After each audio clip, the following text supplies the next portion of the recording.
اس آیت میں بیان ہوا والباقیات الصالحات،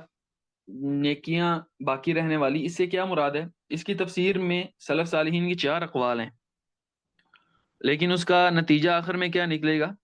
وہ آپ لوگ اس پہ غور کریں۔ سب سے پہلا قول یہ ہے جو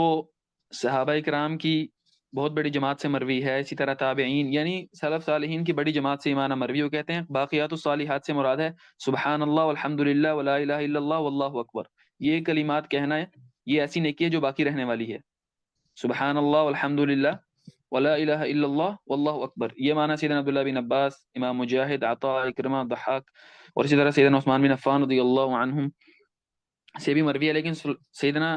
عثمان بن عفان رضی اللہ تعالی عنہ نے ان کلمات کے اندر ولا حول ولا قوت الا باللہ کا بھی اضافہ کیا کہ سبحان اللہ والحمد للہ ولا الہ الا اللہ واللہ اکبر ولا حول ولا قوت الا باللہ، اور یہ معنی ایک صحیح حدیث میں بھی وارد ہے، سیدنا ابو ہریرہ رضی اللہ عنہ حدیث کے راوی ہیں، بیان کرتے ہیں نبی علیہ السلام نے فرمایا کہ سبحان اللہ والحمد للہ ولا الہ الا اللہ واللہ اکبر یہ باقیات الصالحات میں سے ہیں، ایسی نیکیاں ہیں، ان کا کہنا ایسی نیکی ہے جو باقی رہنے والی ہیں، یہ پہلا قول ہے۔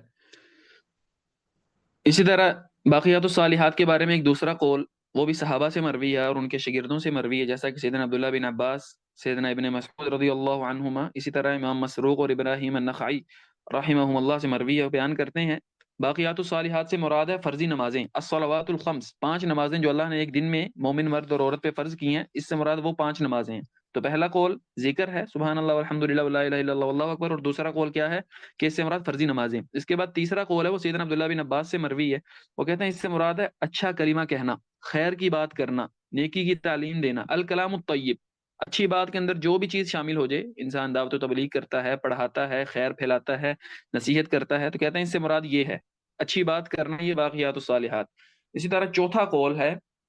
اور یہ قول سب سے جامع ہے اور پچھلے تمام اقوال کو اپنے اندر سموئے ہوئے ہے، تمام اقوال کا احاطہ کیے ہوئے ہے، اور یہ قول بھی سیدنا عبداللہ بن عباس رضی اللہ تعالی عنہ سے مروی ہے۔ دیکھیں سیدنا عبداللہ بن عباس سے یہ 4 اقوال مروی ہیں۔ اسی طرح امام قتادہ سے اور عبد الرحمن بن زید بن اسلم رحمہ اللہ ان سے بھی یہ قول مروی ہے، اور کہتے ہیں اس سے مراد باقیات الصالحات سے ہی جمیع اعمال الحسنات، نیکی کے تمام کام، تمام کار خیر اس سے مراد ہیں، یعنی ہر وہ کام جو نیکی کا ہو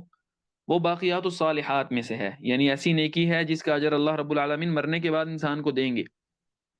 اور یہ قول تمام اقوال کو شامل ہے، تو چاہے وہ ذکر ہو، چاہے 5 فرضی نمازیں ہوں، فرائض ہوں، نوافل ہوں، یا اچھی بات کہنا ہو، تو یہ جو چوتھا قول ہے یہ سب سے جامع ہے۔ امام ابن جریر الطبری نے بھی اسی قول کو اختیار کیا کہ اس آیت میں جو باقیات الصالحات کا لفظ وارد ہوا اس سے مراد تمام نیکی ہیں۔ امام قتادہ بن دعامہ رحمہ اللہ سے جب پوچھا گیا کہ باقیات الصالحات سے کیا مراد ہے، تو انہوں نے فرمایا کل ما ارید به وجہ اللہ، ہر وہ عمل جس سے اللہ کی رضا مطلوب ہو وہ باقیات الصالحات ہے۔